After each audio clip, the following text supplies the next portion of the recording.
Hey everyone, if you want to build more powerful automations, you're in the right place. In this tutorial, I'll show you how to use multi-step zaps in Zapier so you can connect multiple actions into a single automated workflow. First, sign in to your Zapier account.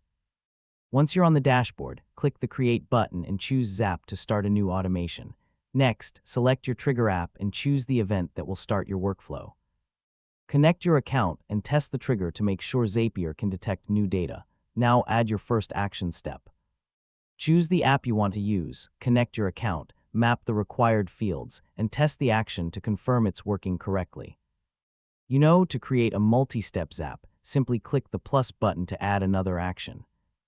You can continue adding as many steps as your workflow requires, such as creating records, sending emails, updating spreadsheets, or posting Slack messages. After that, if needed, add tools like filters, paths, delays, or formatters to control how your automation behaves before moving on to the next step. So once every step has been configured and tested successfully, give your Zap a name and turn it on. Zapier will automatically run each step in sequence whenever the trigger event occurs. And that's it. You've successfully created a multi-step Zap in Zapier. Now you can automate complex workflows and save even more time by letting your apps work together automatically.